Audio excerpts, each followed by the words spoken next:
Hello. Hello. Thank you for coming on my podcast, first episode. It's a pleasure to be here. Thank you for having me on. That's great, I think. What do you think? Well, we'll see how we get on. Looking good, by the way. Thank you. As Very do you. nice. Oh, yeah, thanks. I know. Anyway, so as some people might know, Sam also has a podcast called The Simple Life of Sam. So starting with that, let's talk about your personal experience and what your podcast is all about. Or like, what journey did you go through to get a podcast called The Simple Life of Sam? Well, I think to start with the name, The Simple Life with Sam, I think a lot of people just overcomplicate life, and that's due to making their issues seem more of an actual issue. Like someone has an issue in their life or a problem in their life, they tend to overcomplicate it and overthink things. Whereas if we break it down, it really becomes down to what can I actually focus on? What can I control? Is this problem something I can control, or is it something that I can't control? Either way, there's something you can do about that. You can take action and fix your problem, or if there's nothing you can do about it, then just let it go. There's nothing you can do. But it all started probably about 2019, 2020. During lockdown, I went on a retreat in Portugal, and this was to focus more on myself, my own health, both physical, mental and spiritual health. And during that time, I then started to think about, okay, now is the time for me to focus more on myself, work on myself, instead of focusing more. At the time, I was focused more on other people. And at that time, I needed to think about myself more. And during that time afterwards, I then started to think about what I wanted to do more in life, what my actual goal or purpose was. And it led me to the podcast as well. I thought about, this is a great way for me to explain my own journey and to help other people make their lives more simple by focusing on things they have control over, like their health, their mindset, their opinions, what they can focus on, as in this can be news, like who they follow on Instagram. Yeah. Just what they want in their life, and they can have control over that instead of letting other people take control over that for them. Mm-hmm. But my own personal growth has come from there, starting to focus more on myself and working on myself to better myself each and every day. So with that, what made you though? Because, a lot of people are out there that want to do, example, like what you do. Like a lot of people have told me like, oh, I wish I could do something what Sam's done and things like that. For someone like that, what would you tell them? Like what was your journey to get where you are right now? Well, just through working on myself and learning more about myself on that journey, about what I want in life. Did something trigger you? I guess through watching other people doing their own podcasts, like you can see Joe Rogan, Chris Williamson, Andrew Huberman, just to name a few. And then I sort of thought, okay, I like what all these people are saying. I want to sort of combine that into one. Mm-hmm. But a lot of the topics, especially like with Andrew Huberman, for some people, they can be quite complicated to understand, like the science part of it. Yeah. So I wanted to do my own sort of view on it and break it down to make it more simple so people can understand it. And because I'm also sharing my experiences and my thoughts, some people can relate to that and they can learn from it as well. Maybe they won't learn at that moment in time, but they'll think back to it and go, okay, that's something I can pick up on now and take control over. But for someone who wants to do it, for me, it was just taking action. Don't just think about doing something. If you want something in life, you have to go after it and take that action. Otherwise, it's never going to come to fruition. So it's great talking about it and saying, I'm going to do this, I'm going to do that. But until you actually put in the work and take that action, it's never going to happen. Yeah. So for me, it was, I want to help people because I know what it's like to go through that personal journey, to be in a really, not a really dark place, but in a place where I wasn't good. I wasn't feeling myself. I wasn't happy with myself. And I thought, okay, this is the time for me to now start taking control of that.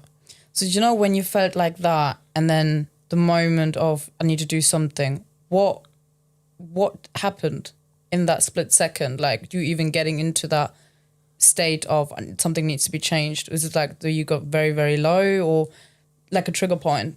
Did you see something? Did you hear something? Did you watch something where you just sat down and thought about it all? Or it's just, you just woke up one day and felt like you need to do a change?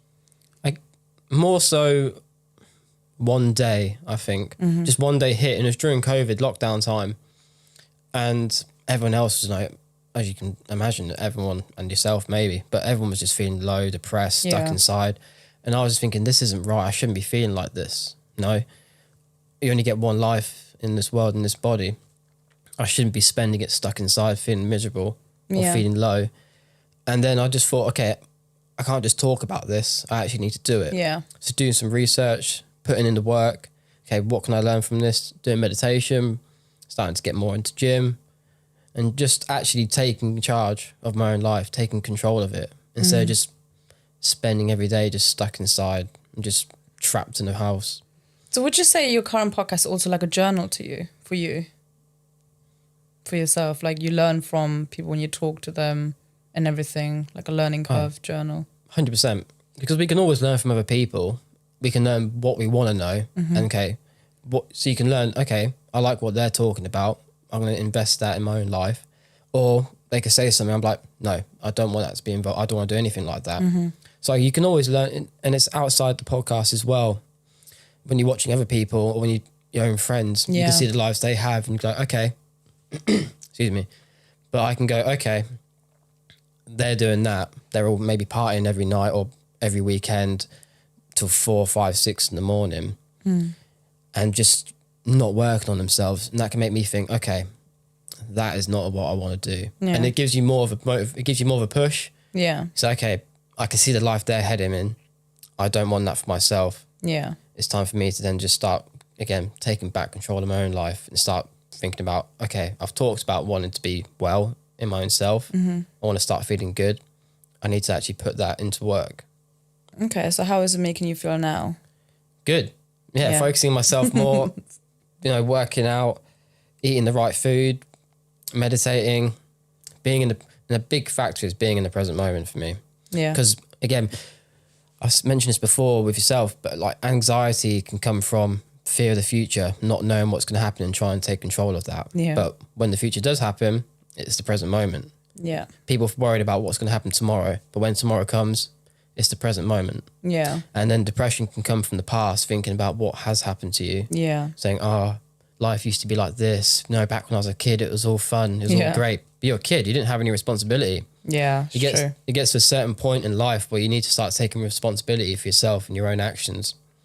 But going back to what you said before, because I didn't properly answer it, I would say the podcast is a journal, my journal in its own way, sharing my own experiences, my own thoughts, my own feelings, what I've learned, and then what I've learned from other people as well, having them on.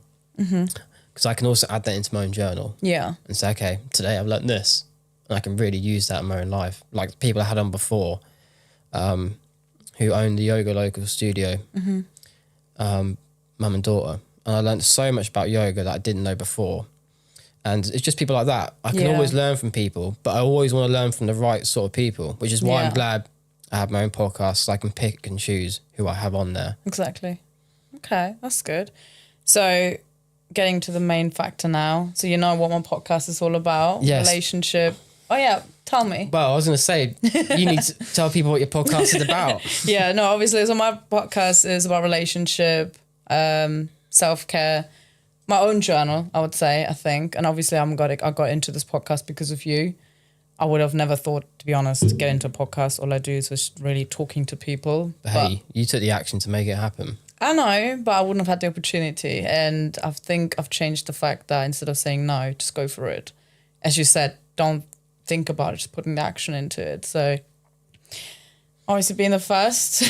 But I talk about relationship. A main factor for me is also someone like you, like a male perspective about relationship, past relationship, growth,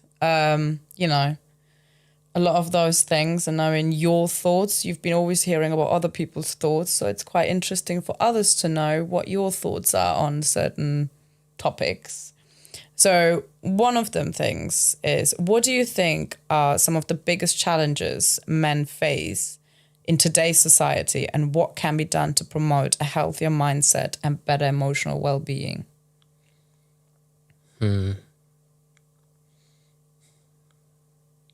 I think, and this has been going on for a while now, and I guess it's because it's, males are meant to be seen as tough, strong, hold it in. But mental health for males is a big problem. Yeah. Like majority of the suicides in the UK are from males, and young males in particular as well. Yeah.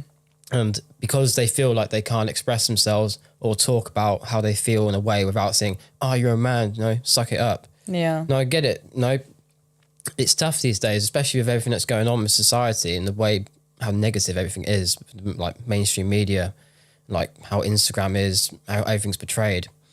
And males just think, well, especially for myself before, it's hard to just show up and then just act like you're tough every single day.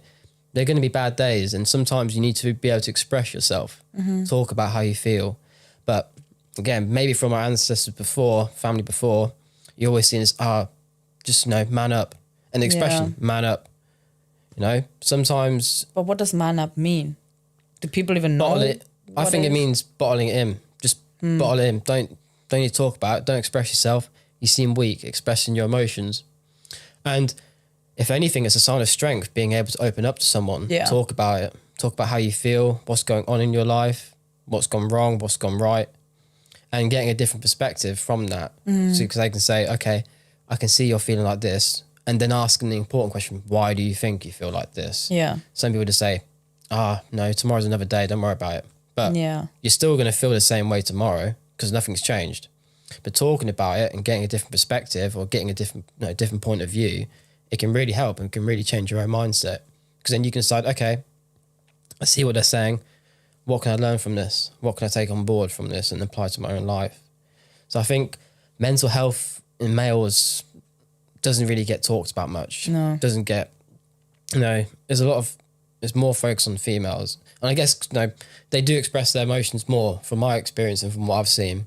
Females do express themselves more and, get out their emotions. Do you think that's why there's a lot more support out there for women than males, because women speak up really their emotions? Or is it because it's more focused on just females? Because, there's a lot of things like, let's just say pregnancy, post PMS and all those kind of things that mix us up. But obviously I believe there's also things like in the males as well. Do you think maybe that's why? Or is it just because males don't speak up? I think both in a way. Males don't speak up as much as they should do. They just, shut down in a way and just say, no, I'm fine. But if you actually, normal sort of conversation you have someone is normally, how are you doing? Yeah, I'm good, you? But how actually are you doing? Tell me. Don't just say I'm good, because it's just a habit. Yeah. And I do feel, I guess, again, because women speak up more about it and express themselves more, it does get more focus. Women do get more focused on in mental health. And it's both parts to play in it. Men do need to speak up more and shouldn't feel ashamed about how they feel. Yeah. There are going to be days you're not feeling great. And, it's not a bad thing either. You need the bad with the good so you can learn from the bad times. Most bad times, most bad experiences people have are the ones where they grow from the most. They can learn from the most. And when you look back at them, say, okay, I've been through this shit time before. I've gotten through it. This too shall pass, as they say. Yeah. And they know if they can get through it once, they can get through it again. But again, it comes back to what I said about taking control. If something's gone wrong in your life, what can you do to fix it? If there's something going on that's within your control, take action. If there's something out of your control, don't worry about it. And if, as a saying as well, if it doesn't matter in 5 years, you shouldn't spend more than 5 seconds or 5 minutes thinking about it. Would you also say, like, in a relationship factor, for example, that males also don't speak up because females are also part of the problem, where they say, well, suck it up. Why are you being like this for?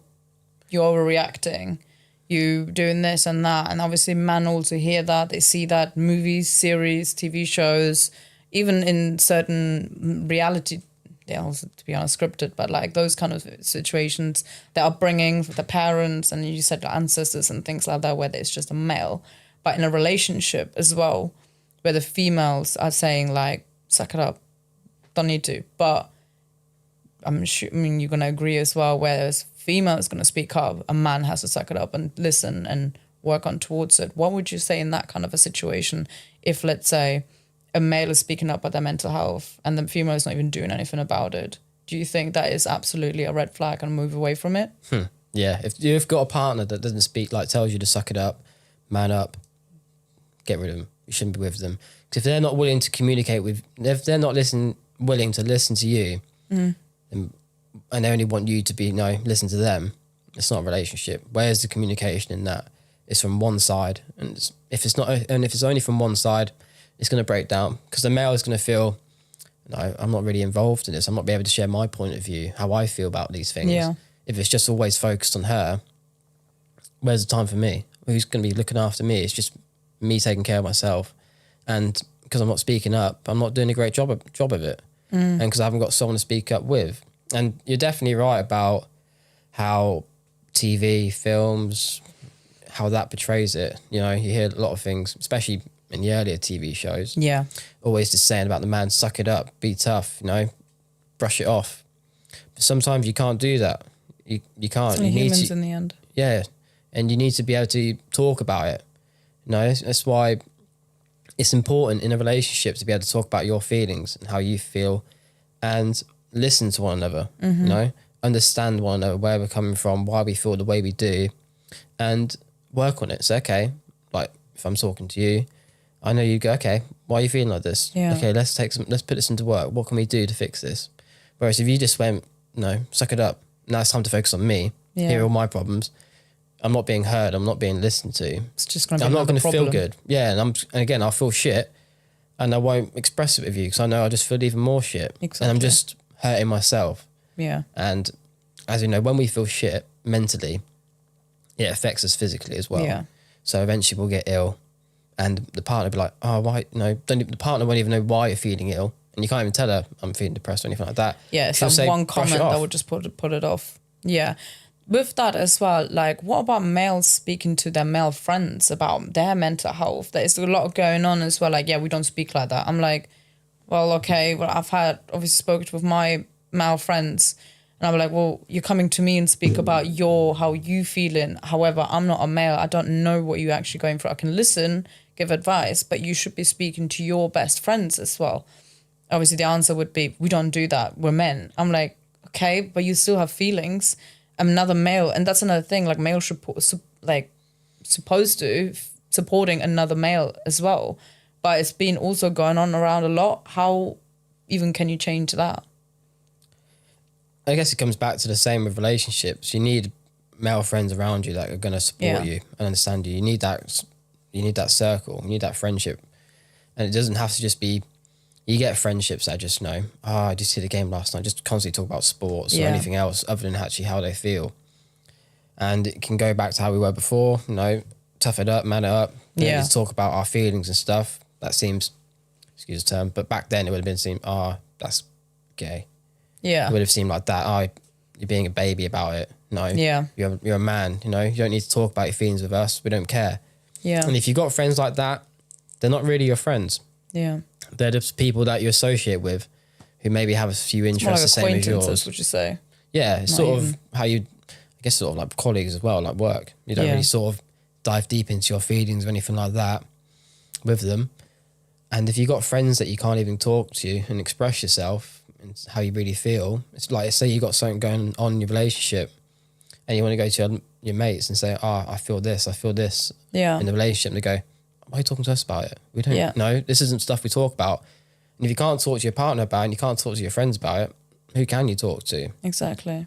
So you need good friends around you that are going to be there for you to support you when times get tough and if they don't, then they're not really your friends.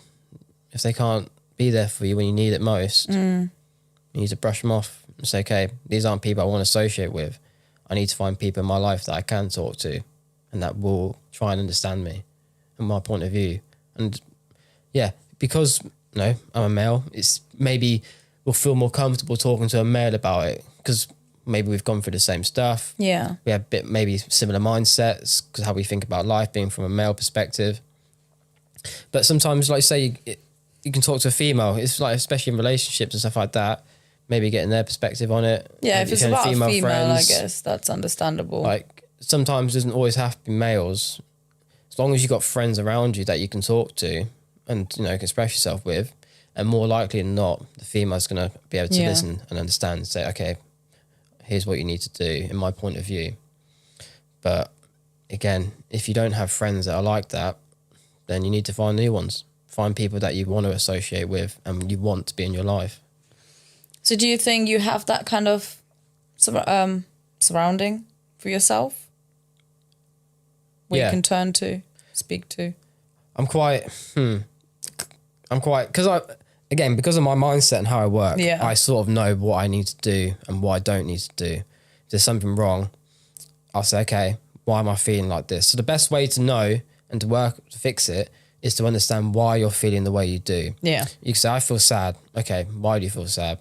What has happened within your life within this past, I don't know, day or so to change your mood, change your feelings? Yeah. And then breaking it down, say, okay, I found the root cause of this. Mm-hmm. Can I fix it? Is there something I can do about this? Mm-hmm. Yeah, okay. I'm going to talk about it and take action. If it's something I can't work on, I've just got to let it go. And it can be hard, you know, because whatever's annoying me, it's like, for example, a good one's traffic. People that can ruin some people's day, being stuck in like traffic for like half an hour, and they'll let the whole day be ruined because of that. When they get home, they take it out on their partner or family, when really that's something out of your control. You can say, okay, nothing I can do about this. I'm stuck in traffic. I've just got to wait. Maybe next day I've learned from this. I can get up and drive half an hour earlier. But letting that just ruin your day, it's just not fair on you or anyone else around you. So again, you need to sort of just figure out the why. And then if you can't then work on it or you can't figure out, then talk to someone. But fortunately, I do have people in my life that I can talk to about these sort of things, whether that's someone in my family or someone in my tight circle of friends. But I'm a bit of a funny one because I tend to just try and work on it myself first. Yeah. If I can't then do it, okay, I'll go to someone else. Like, for example, I'll go to you, as I know I can talk to you about this. Or if I can't, maybe someone like my brother if I need to, or someone else in my life, like a friend. But yeah, usually I'll try and just focus on myself and work on it myself first. But then if I do need a different perspective, maybe I'm not seeing things clearly, I'll then go to someone else about it. So a question with that.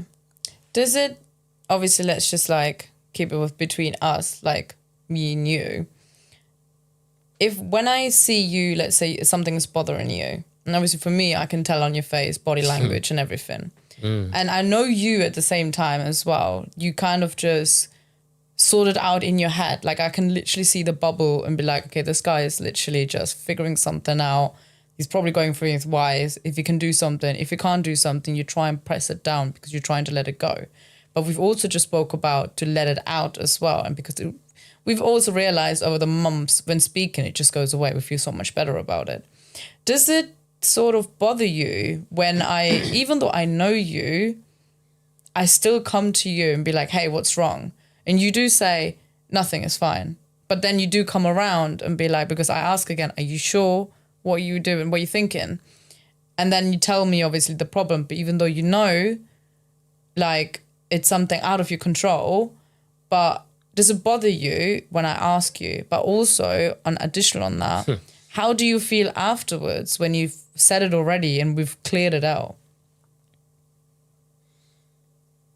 Because I know your intentions are good and you actually want to help, it's not a problem for me. Yeah. Because I know, okay, I can see something's wrong. I can see he's trying to work through something. Maybe I can give him my perspective, my point of view on how to, you know, sort this or work through it. So for me, no, I don't have a problem at all with you asking me about that sort of thing, asking what's wrong. Whilst I might know what I need to do, it's still nice just to know that you know that I'm trying to do work through something and want to be there. Yeah. Just, you know, just to support me. It doesn't have to be, you know, you might just be there to say, oh, is there anything I can do? Yeah. And just that alone it means a lot. It can even help my mood in a way. If I'm feeling a bit down, just hearing someone else know that they want to be there to help me through it, it means a lot. Sometimes it may just be something I have to go through alone. Yeah. Like, and just let it go. But knowing if I need that support from you, it's there. Yeah. And so it's something I'm grateful for as well. Okay.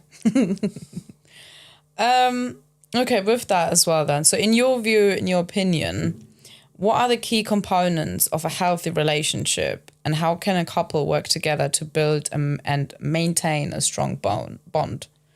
Or more so before that, what do you think a healthy relationship is? Or what makes a relationship healthy? Well, what makes a healthy relationship for me is, like, when we've talked about this on my one, although it's not out yet, but communication and comprehension is key. Yeah. If you want that trust, that honesty, it all comes from them two first. No matter any points in a relationship you want to be healthy, you need them two first. Because if you're not talking, you're not expressing yourself, then everything else breaks down. Because, if you're all being shady and say nothing that's wrong, no, don't want to talk about it. Or someone says, what do you do today? And go, not much. Just like quick, short responses, that seems a bit... Nick. Yeah, it's a bit like, sus, what's going on here? Yeah. And it's a bit like, what's he doing? Is he, do I trust him? There's that trust can sort of break down from it. And then the honesty as well, from not talking about it. So you need them too. So most people, I think, would say healthy relationships when you can trust them as well. Yeah. And, they're loyal to each other, which is another key point. But without the communication, you're not going to go far in a relationship. No. And more so, you need the comprehension to understand each other. You can talk all you want, which is great talking, getting out there. But unless you understand what the other person's saying, again, it's just doesn't do much help. So you need to be able to understand what you both are talking about and come to an agreement. Maybe not come to agreement, but at least you both know where you stand. Yeah. And if you don't have either of them, it will just break down. The trust, the loyalty, communicating that, being on the same wavelength, it just, everything else will crash if you don't have them two. So being able to understand one another is really important, because everything else can stem from that. Okay, I can see he likes doing this, he likes doing that, he likes, he needs this time to be on his own for a little bit, just to focus on himself. Same with if you need time to be on your own as well. But if you don't communicate that, then the other person won't know. Yeah. Especially with feelings as well. If you're not expressing how you feel, and then the other person doesn't understand why you're feeling that way, then it becomes a problem, because the person keeps saying to you, what's wrong? What's wrong? What's wrong? If you keep saying nothing, or nothing, it's fine, keep saying it constantly, going back and forth, one of you or both of you are going to get annoyed at the other. Yeah. Because you're not communicating properly and expressing yourself. So yeah, I'd go for a healthy relationship. You need communication and you need comprehension as well. Sorry.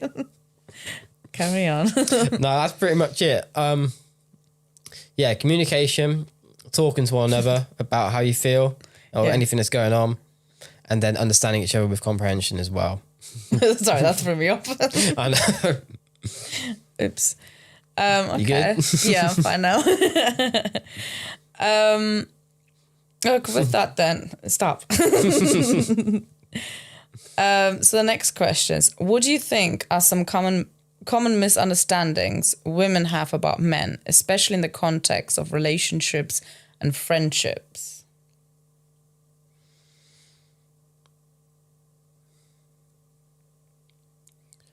Kind of links to what you've said about man up. Some females might just think, oh, he's fine, I don't need to bother him, he's just gonna he's man up, he'll figure it out, he'll work on it. And sometimes they do need that other person, that partner, to be there for them, to just to support them. More so, like I think I sent you to before, I think for me, and from what I've sent and showed you, they just need their partners just to believe in them. Just to be there for them. So, okay, I support you in whatever you're doing. I believe in you, that you'll get through this, and I'm there by your side if you need it. So whilst most men might feel independent, say, I can do this, I can do that, they still want someone to just, other than themselves, just to be, especially in a relationship, They want there just to be with them, to support them. They need that. Otherwise, when times get tough, when they feel like they have no one else to go to, it's going to take a toll on them. So I think being there for them as well, and again, talking about it, just talking, communicating, understanding one another. Do you think like people could do something like, although there's very, I don't know, professional, I guess, like, at work, people like managers have the weekly one-to-ones, monthly one-to-ones, seeing where they are and things like that, that it could also be applied in a relationship, that once a week or once a month that they sit down and actually, for people who are not very good at communication, for example, and let's say they listen to this, like personally, I would say if someone is not great at communication, that they have a set day or date where they can just speak it up. They write everything down and speak up and then slowly work on it. Do you think that's something would be positive? Yeah. Talking about it, like you said, once a week or something like that, maybe the end of the week on a Sunday. It's okay, let's talk about your week. What are your highs? What are your lows? What is something you've had to work through? What is something you may have felt off in the relationship? What is something let's talk about how you feel about the relationship this week. So it would be good something to have like a recap, like how the relationship is going. And later on, like just before you both go to bed or something like that, just say, okay, how's your day been? What's anything bad happened? Anything you want to talk about? Yeah.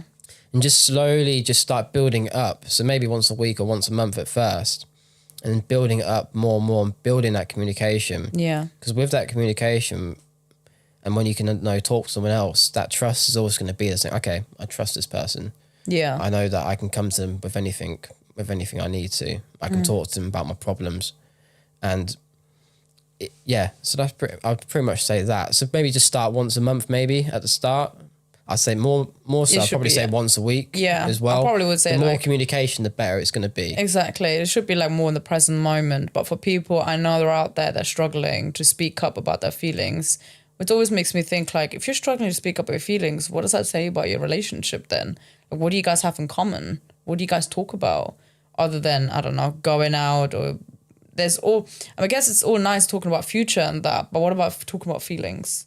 So I guess like once a week is good until they actually then have the courage to speak in the moment, because sometimes this person's writing everything down in that moment, something happened on Tuesday, and then on Sunday they're talking about it. By that time, there are people, like for me personally, it wouldn't work once a week. I'm a person that just, I just express it, how I feel. Yeah. Whereas if I have to wait until Sunday because this guy just wants to speak on that day, it will build up. For me, that's just like a plague, like a plague, I don't know.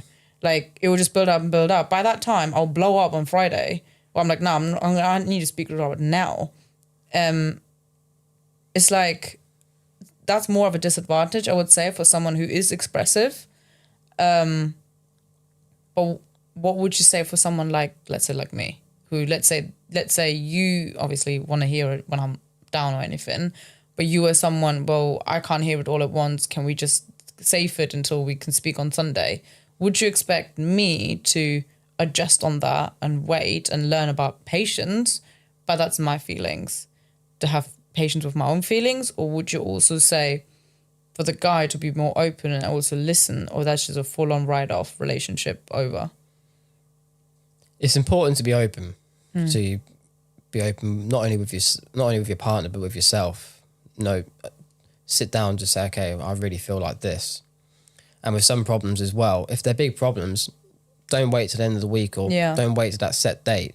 Talk about it now before it builds up and burns you out and you're getting stressed and you're not feeling well from it. If there is a big problem or something you want to talk about it. If you can't feel like you can talk about it, just write it down and say, look, I've wrote this down. I don't feel comfortable talking about this, but if you could just write it down, and then maybe they write a response back as well. Yeah. You don't have to, maybe not ready for that communication face to face yet. Yeah. But at least one way or the other, you're expressing yourself and how you feel. So no, if it is an issue, talk about it now. Don't wait for then, and get it out there. Express yourself. Open up. Sometimes that once a week may not work. You can't wait that long. Maybe an overview of your week. That's what you should do to Sunday. Okay, here's how my overall week has gone. But if there are points in that week that you feel I need to talk about now, don't wait. Don't feel like, okay, I know she's waiting to the end of the week. don't worry about that. Just write it down. And if they understand, if you've got that communication, understanding, they're gonna help you. They're gonna reply back. And with relationships as well, and this goes out for relationships as well. That partner, that other person won't change for you, and they shouldn't have to. They should be changing for themselves. Yeah. We shouldn't be, okay, that person wants me to be like this, I need to change that. No, decide if it fits within you and if that's what you really want. And if it doesn't, again, talk to them. Say, okay, I know you want me to do this and that, but for me, I feel like this, And it's a give and take with relationships as well. You're not the same person. We're both not the same person. We've got different identities, personalities. Both have different interests in some ways as well. But we understand that about one another. Yeah. And we don't let it clash, because I know what you're like, you know what I'm like. And you work together because you're a team. It's not like you're playing golf on your own. Yeah. We're in a team together. Yeah. It's two-person sport. Golf's like individuals. You're not on your own. But if you're on your own, which in a relationship's not the case. Yeah. You mean like that? Yeah. Yeah. We are a team, like basketball, football, whatever. Yeah. You're not playing a one-man sport like golf. You need that other person with you to support you and be there for you. And if you feel like you're on your own in a relationship, talk about it. And if it's not working out for you with that person, talk about it. And if there's anything you can both do about it, work on it. If not, if you don't feel it's going in there, don't just stay in a relationship for the sake of it and feel like you need to be there for them whilst you're not being there for yourself as well. Yeah, I think that's a huge factor in a lot of people's, in my friends, even my own one in the past, that being there thinking things are going to change, but in fact it's just destroying you, not being yourself, can't be yourself, and then you just lose yourself, really. It's like when everyone's in a room, you got like a massive group in the room, all having a good time, like a party or something like that. And then one person comes in who's feeling like shit. That whole energy drains onto everyone else. And it's the same in a relationship as well. Yeah. If someone's drained, feeling really depressed, feel like shit, that's going to go onto you as well. It's going to make you feel like that. And if they're not willing to let you work, if they're not willing to work on themselves or let you help them work on themselves, why are you still in it? They need to be on their own. Like, even with my own past as well, I've mentioned before, when someone needs to work on themselves. Yeah. We agreed they needed that time to go and do it by themselves. I couldn't do anything for them because it's them who needs to change and wants to work on themselves and better themselves. Me possibly being there could have made that, a problem. Yeah. Could have halted that, could have paused it when they needed to focus on them at that moment in time. And there's nothing wrong with that as well. Maybe they come back, maybe the two people who separate, maybe they come back to each other later again in life. Maybe they just need that time to just work on themselves and focus on themselves and love themselves, more importantly. Because if you don't love yourself, how can you love someone else? How can you know how to love someone else if you don't even know how to love yourself? Yeah, that is true. So would you say that person that you let go, who had to work on themselves, worked on themselves and then came back? I'm sure they've worked on themselves, but no, they didn't come back because it wasn't right. No, it just, when I was seeing the person, you could tell that this wasn't going to be endgame sort of thing. This wasn't going to be like that. Yeah, that's an interesting factor because a lot of men there's a lot of men, obviously you're very different. Thank you. Said this many times, a very unique guy, by the way. I'm still trying to figure this out in a good way. Okay. Like, these men love, stop, love bombing, gaslighting, because they're in their fields. They're they're loving that moment at the moment. They've got the skull they couldn't have. They're thinking and stuff. Especially a few people have been in my past feeling like, oh my God, I never thought I would be with this person. Making up all these promises and everything. And making the woman obviously believe this is going to be an end game. But then years later to find out that they actually never thought this was going to be end game, but they wanted to drag this out because they didn't want to lose me or lose this girl, for example. And as a male, how do you even realize this is not going to be end game, or this is not going to be, that's not the well, I'm not going to say it girl, actually, that's totally wrong. This is going to be the woman.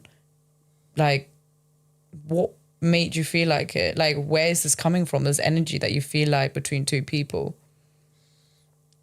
Well, with the feels, I want to address that with the males.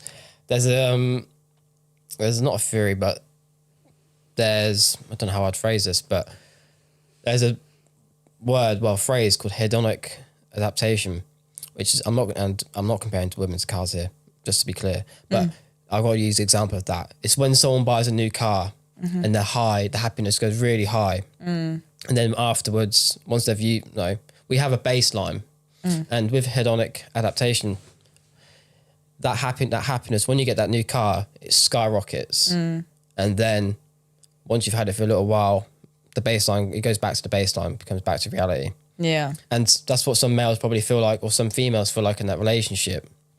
They've gotten that person, their highs are they're really high, happiness is good, on a good level, but then reality sets back in and they're back to their normal baseline. And I feel like that happens with relationships as well. Yeah. They have that, okay, I've got that person, I'm really happy, I've wanted them for so long.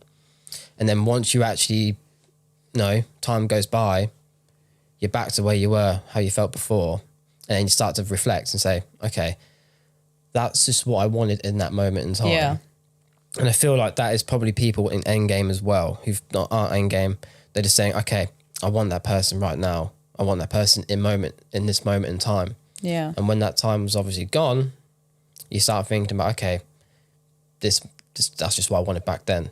I didn't actually plan it out. I didn't really think about the next steps, how far along this has gone now. I didn't really plan for the future, where I see this going.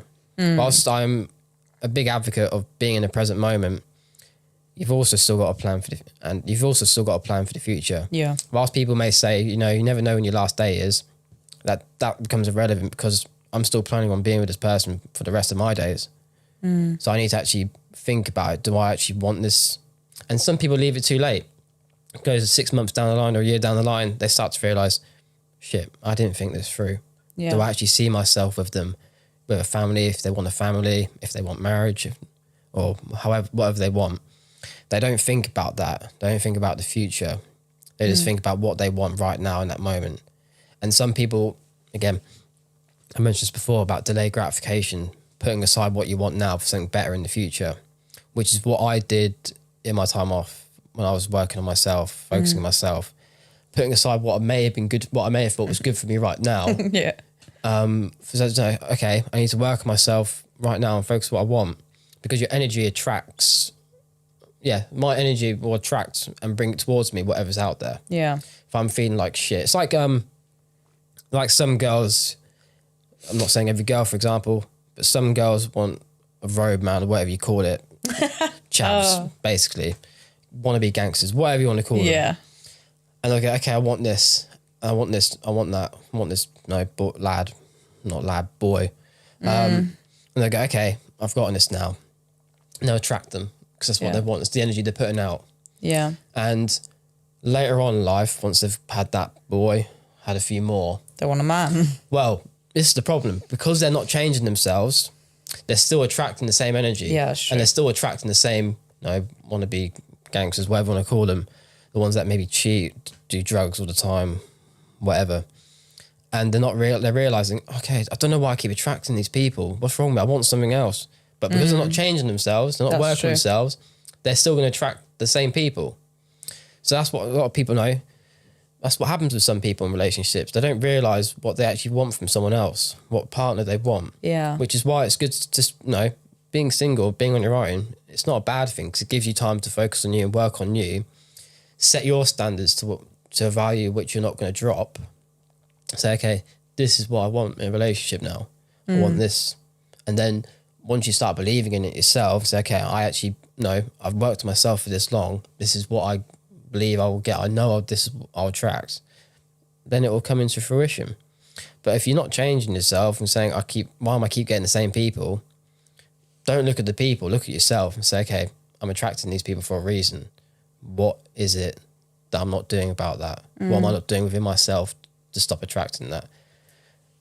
And some people, just don't do it until later on in life and they realise, okay, now's the time where if I want to settle down, I need to do something about myself.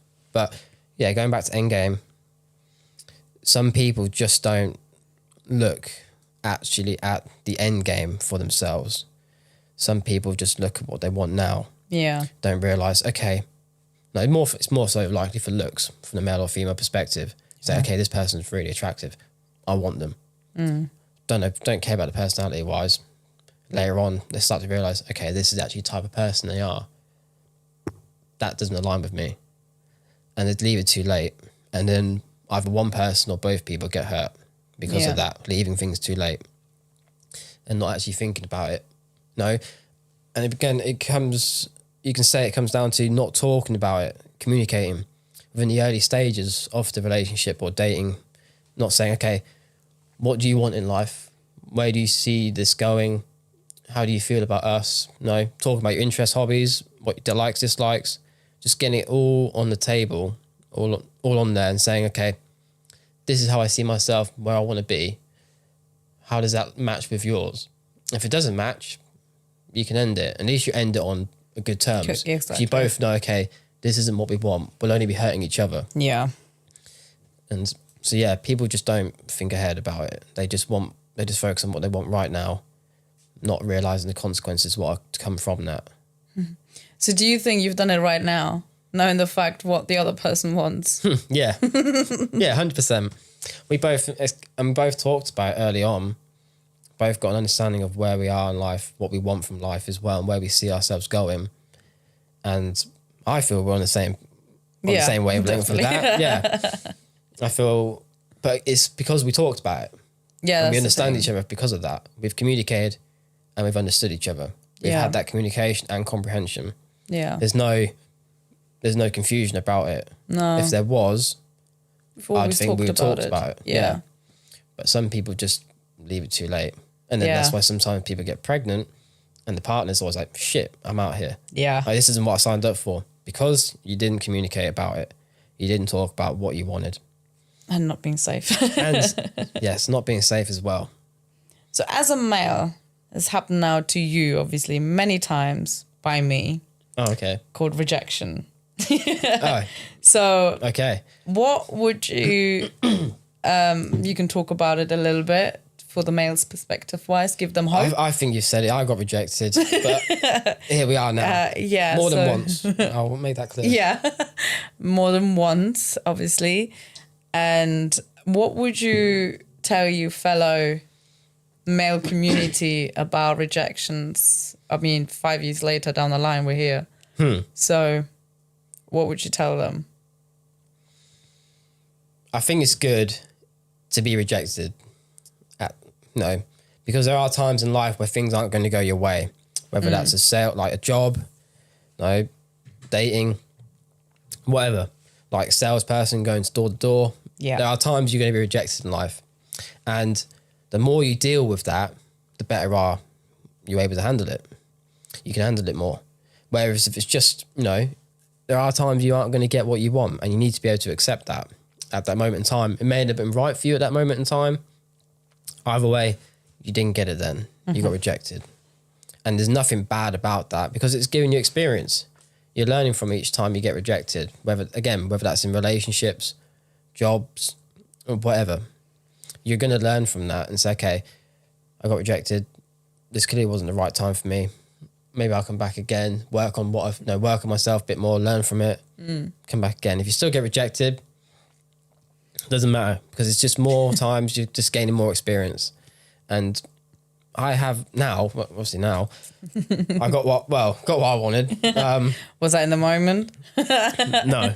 I had a lot of time to, think and work on myself. I know. And know what I wanted. But yeah, to people, go out there and ask someone. Go out and ask them if you want to be on a date with them. Even if it's not the right person for you, just say, and you get in hopes you get rejected. Are you saying... telling me I'm not the right person? No, this is for people. I know. Just telling people, just go out there. If you want to go on a date with someone, just ask them. If you get rejected, just go, okay. Don't worry about it. Because there will be one point where you won't get rejected. But the more you do, the better you are. You're able to handle it. You're going to get experience from it.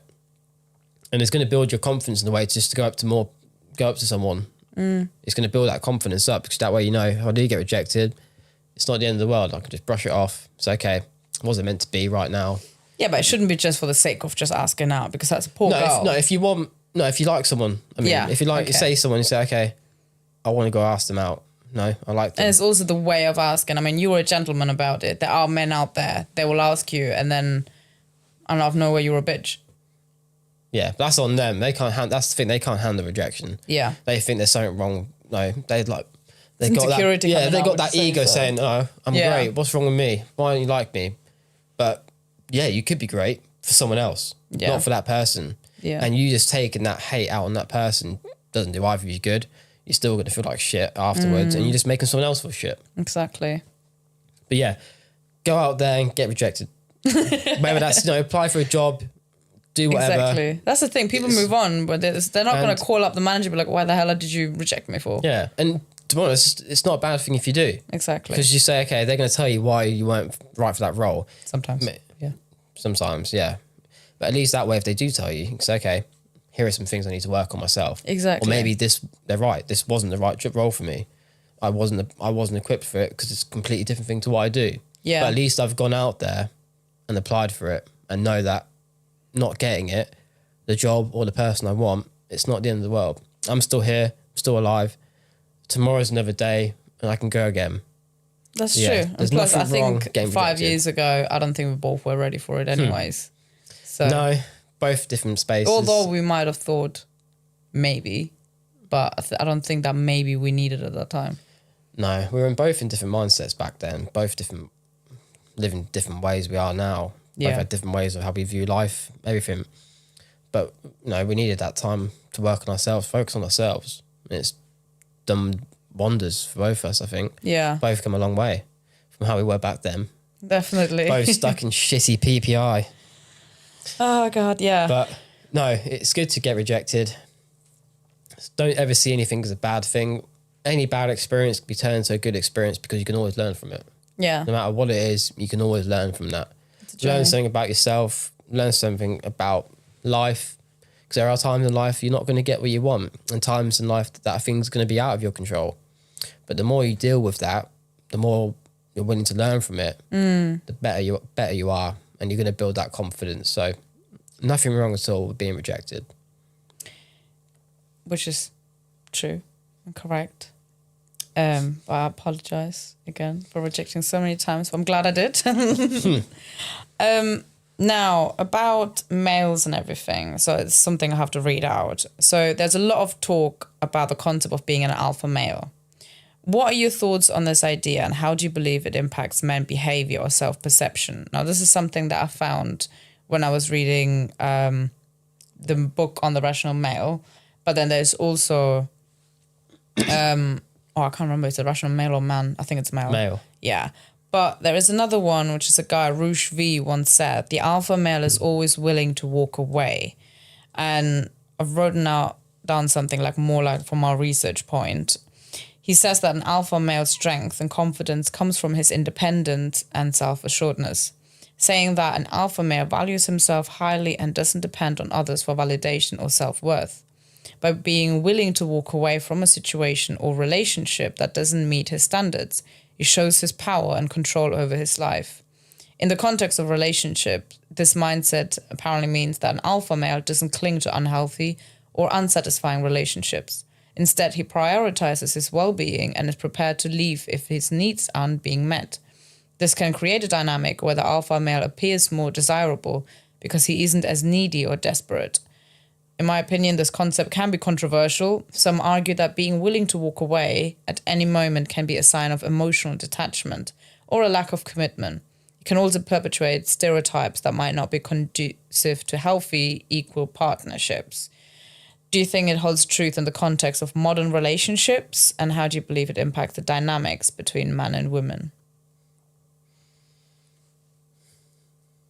That was quite a lot, so if you need me to say No, it's anything. okay. No, the first thing I'd say is anyone who calls himself an alpha male, it's not an alpha male. You don't have to tell yourself you are. It's like in Game of Thrones, Joffrey says, I'm a king. And his granddad, Tywin Lannister, says anyone who has to call themselves a king is not a king. So there's that. If you call yourself an alpha, you're not an alpha. You shouldn't have to call yourself it. It should be your actions that show that. The walking away bit, I understand that. And if someone walks away, if a male walks away from it without actually dealing with it first and just, don't want to talk about it, don't want to express themselves, it's not a good thing. It's not a positive trait at all. Just not when saying, no, I don't want to talk about this. I'm done here. I just want to walk away. That's not really a positive trait. If they do talk about it and they know their worth, say, okay, I've talked about it. We're not on the same page here. I'm walking off. But an alpha, 100%, you got to be confident. You got to believe in yourself. Again, it comes back to what in that quote, if you're insecure, you don't really know what you're doing. You need other people's approval, seeking it. It's not really an alpha trait as well. It's relying on other people to tell you who you are. An alpha would know who they are, where they stand in life, what they want in life, understanding themselves, and they put themselves at a high worth. Yeah. They don't settle for anything less. And if they do, they're not really an alpha again.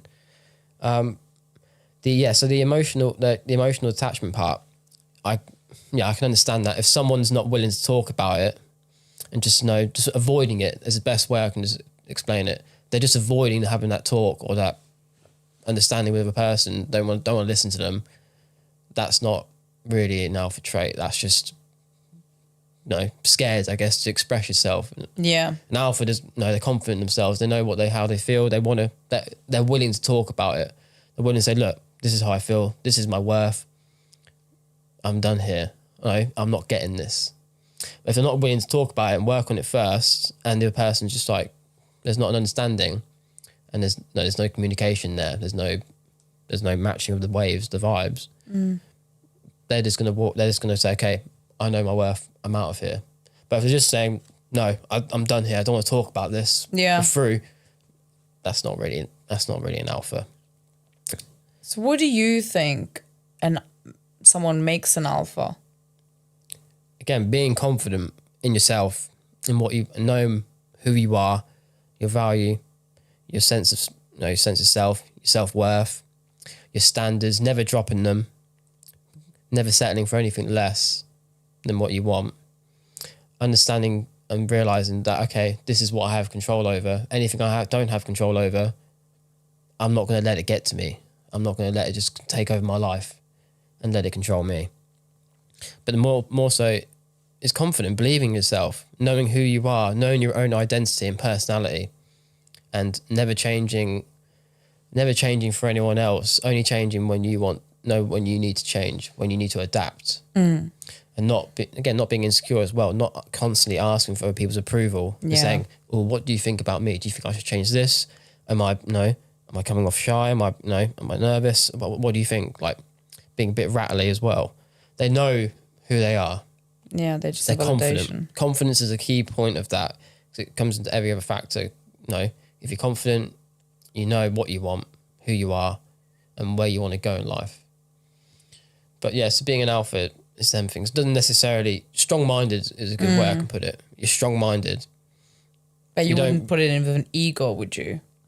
No, an ego would come back to being a bit insecure. You need other people's validation to decide and to prove of you. You need that status as well from other people, not giving yourself your own status. Yeah. Again, ego doesn't really come from it doesn't really come from yourself, and you need to belittle other people. Ego is more so comparing yourself to other people. Yeah. I'm saying, oh, I'm betting you this, I'm betting you that, you suck. When really, you'd be saying, an alpha would say, okay, I'm better than I was yesterday. Or I can say, okay, I can see I'm not good at this. What can I do to improve this?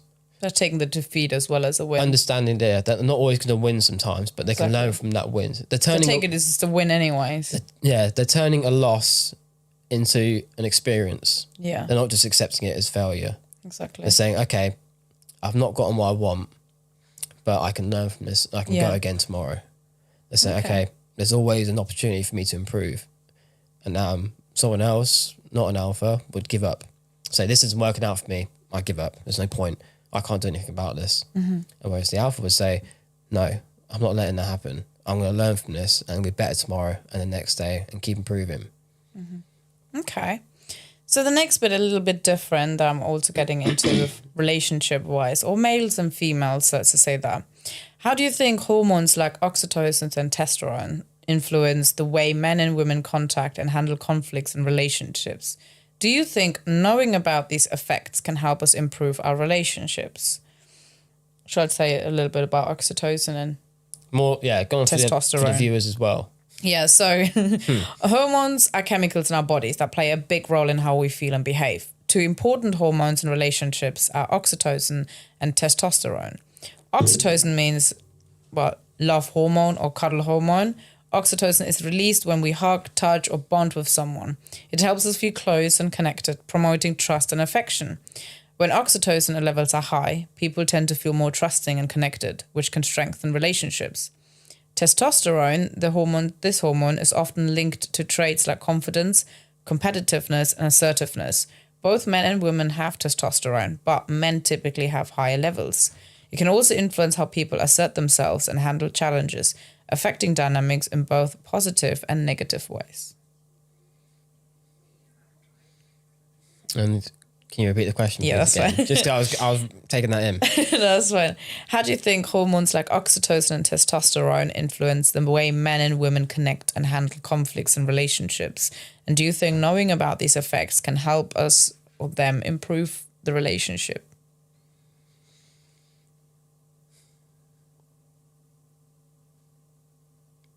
I think with oxytocin first, the love hormone, as they call it, having that physical touch, that physical side, physical communication side of the relationship is important. It's like when we were watching the other day with Blaine Anderson, having that like in a dating sort of environment. If you're just there talking to one another across the side of the table, not even touching or anything like that, not a little gesture, it's more like a business meeting. Yeah. It's not an actual, you're not getting a feel of a person's vibe, of a person's energy, because you kind of need that touch. That sort of brings you a bit closer in a way. It sort of releases any, not intimidation, but any sort of, excuse me, it sort of brings you closer together to one another. You can say, okay, that person I know, they're not full on tense, they're not just like... They might not be attracted as well. Yeah, and you can sort of, yeah, like you say, if you touch them, you sort of get a feel of a person, say, okay, I like this, I feel comfortable with them touching me. Whereas someone else who you don't really know or don't feel the right vibe with touched you, you can sort of say, no, this doesn't feel right. Yeah. I don't want this. And testosterone as well, it's going to bring you more confidence. Like, I guess, yeah, it is more in males as well. But understanding how these hormones work, it's going to bring you more of an understanding of how that person works as well. You can say, okay, I know males have more. I know sometimes they can be a bit competitive or be a bit aggressive, but testosterone actually isn't linked to aggressiveness. It's more so with confidence. Understanding that, it's okay, this person's confident. Clearly he has got testosterone in him. Clearly they know their sense of self, their sense of worth as well. They know their standards. They're not going to drop that for you or for anyone.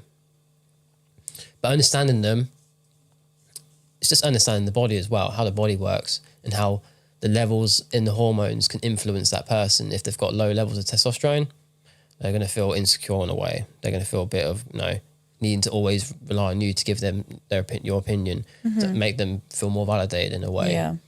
And the oxytocin, if you know it's low and someone's not, they're feeling a bit down or something like that, they're not feeling really connected with you, that physical touch, even just like saying, oh, come here, let me give you a hug, that can raise your energy so much more. If someone's having a bad day, if you're having a bad day, for example, or after I've been at work, come back and give you a hug. Sorry, my voice is just changing. Excuse me. Someone's going to do that testosterone. Yeah. So, but if I come back home after a day of work, and I give you a hug. Yeah. So after we've been away from each other and want me to be back, and I want to be back as well. Yeah. That hug, even after a bad day of work. Yeah, you run to me.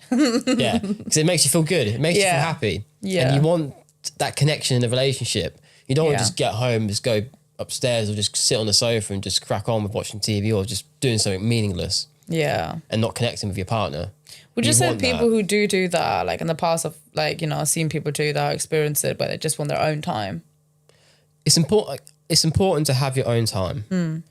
just to be there with your own thoughts. Yeah. No distractions, completely in the present moment, just dealing with your own thoughts, writing them down, meditating, however you want to deal with them. So it's important to have that time with no distractions. But Do you personally? Personally, yeah. Some people might not want that. And it's fair enough. Some people don't want their own time, but then are they really understand themselves as well? If they're just constantly distracted with other things and other people, when are they taking the time to focus on themselves and work on themselves? But if you're just going in and completely ignoring your partner as well, that's a bit of the disconnection there. And it builds up over time. Yeah, you're just going to feel like two people living in a house, like roommates. Yeah, not actually partners, or not even no relationship there. Yeah, but it's nice. Anyone who says it's not nice to have that something's missing. Connection, have that intimate and physical side of it. There's something wrong. They've not understood it. Maybe from their past relationships. Yeah, there's been a breakdown in that, and they don't feel, and they've just always had that, or maybe they've seen it growing up. They've always just experienced that. Exactly. So that's what they know. Most people, when they go into relationships, they'll base it off what they've learned from their own mum and dad if they're together at the time. Yeah. And they'll say, okay, this is how I've seen relationships. This is how I've seen love work. This is how I'm going to portray it as well, because that's what I know. When really, they can go. There's many other different relationships that have different ways of understanding one another. That choose your own way how you want it to be. It's like people see that, but I'm like, have you never read a book? Have you never watched a movie? Have you not seen any other relationships? It's like people also say, I'm not getting married. I knew what happened to my mom and my dad and things like that. And I'm like, okay. That doesn't have to be you. No. It's up to you. If some people just feel like that, they're basing, because obviously our the way we think of life and how we view life is based on the experiences we have. And some people will just only experience that and not be open up to other possibilities of how love can be and how marriage can be, how relationships can be. And they'll just see it as, okay, this is how it worked out for mum and dad. This is how I see it working out for me. I don't want to do that. I'm in a way scared of being connected to someone and being too close to someone, because I feel like at the end of the day I'm going to get hurt and it's just going to end.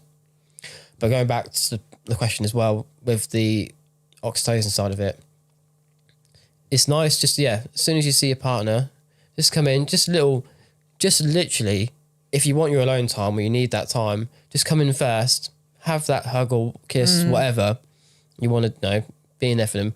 Have a quick, have a talk, speak to them, have your day, have a bit of a discussion, chat about it. And then you can go, okay, I'm just going to go upstairs. I just need to, work through my thoughts or just do a bit of me time. Yeah.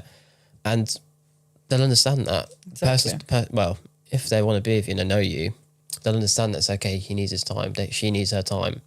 And they'll get that and they'll give you that time. And afterwards, you'll come back together and spend the rest of the evening together or whatever. Exactly. But definitely need that physical touch, physical connection. And testosterone is a good part as well. You need that confidence. And once you know that the person's confident, it's going to make you feel more confident and more trusting in them. They're not too shaky. They're not insecure in themselves. You're going to feel like, okay, this is someone who's confident, they know themselves, they know their sense of self, their self-worth.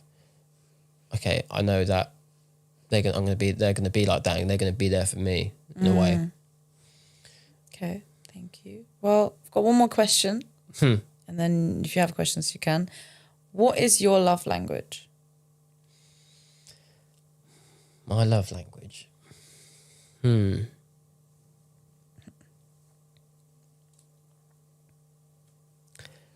For me, again, it's might not be for everyone.